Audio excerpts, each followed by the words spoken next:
All right, I am here with Omari Malik. He is the creator that you see of these two comics here.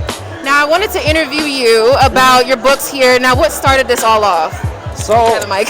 yeah, so I've been in the comics since I was literally like knee high. Like my pops had mad long boxes all around his house. Like I was one of those kids with Batman pajamas, like the Batman bed sheets. So I've always been in the comics, and I'll say like I decided to jump out the window and like start creating comics because I kept rewriting TV in my head. Every time I see something I didn't like in a show, I'm like, that would have been better if they did this, or they should have did that. And like, you know how people come up with fan theories of like, oh, I think this should happen, I think that should happen. Right. That pushed me to like, I work in corporate America, so I work on Wall Street, and I hate being in my cubicle, so I'm like, boring life. I want to do something that I'm actually passionate about, and I've always been a writer, and I've always wanted to create. Okay. Now, you were just showing me one of your books that you created. Can you tell me more about this and the partnership with this shoe brand that you're working with? Yeah, so one of my friends, he owns this brand. You can find him on Instagram at BarriersNY. He just did a collaboration with Converse, so he released 2 sneakers, and we did a comic book to basically, you know, promote the shoes and tell a little bit about his storytelling. His brand's all about highlighting African heroes. He's done pieces on Marcus Garvey, Malcolm X. He's done stuff for the Pop Smoke estate. He's done stuff for Tupac's estate. He has a bunch of things coming, like a bunch of celebrities wear his clothes. Then I have my original comics that I'm selling early copies of today, and then my Kickstarter's coming in September. I have 3. One, I tell people it's like a hood movie. So if you think about any of the hood coming of age stories, like The Wood, Boys in the Hood, or anything of that, but then you add superpowers. So they're in an urban neighborhood, they're kind of gang-affiliated teens. One of them, they all decide to get tattoos, but one of them, his tattoos give him superpowers, so now he's starting his second thing, what he's doing with his life.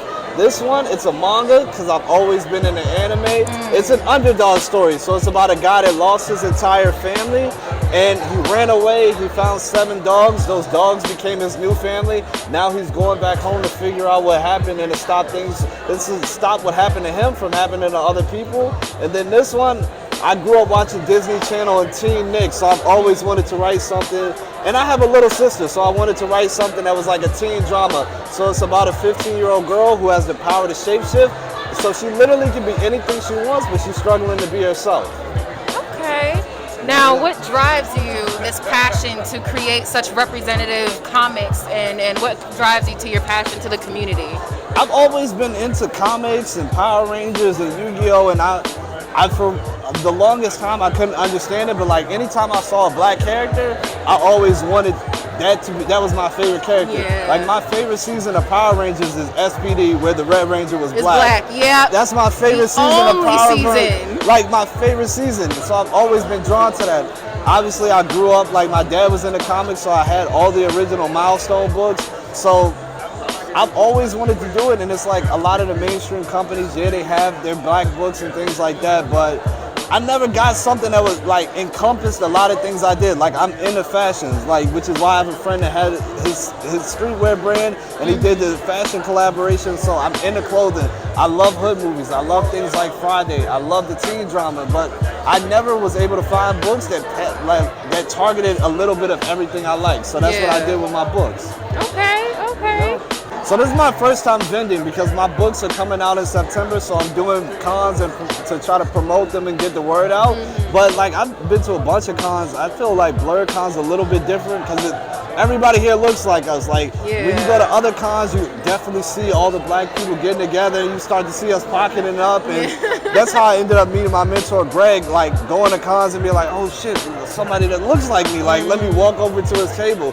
But I feel like so at other cons we're a smaller community, but we always find each other. But this con is like we have our hair down. Like we're here. Like we're by ourselves, and we're kind of like in our own ecosystem. Yeah. Okay. Now, if you had any advice for a fellow black comic maker such as yourself, what would that advice be? Just to start, man. Like it literally is start and don't mind how much time it takes. Like this has been a lifetime of work, from always being into it, buying a bunch of comics, drawing a bunch of terrible drawings, and coming up with a bunch of ideas that I hate now. So you just got to start, and once you start, you just keep going. And I tell people never commit to one idea, because the original idea from this is terrible in retrospective. Like, what this ended up turning into was nothing like the original idea that I had 4 years ago. Oh, wow. So. Okay. Thank you so much for watching this interview with the founder of Black Truth Publishing, Omari Malik. Make sure to tune in to our next episode where we interview Omari's very own mentor, Greg Anderson Elise, and his own journey as a comic book writer as well. See you then.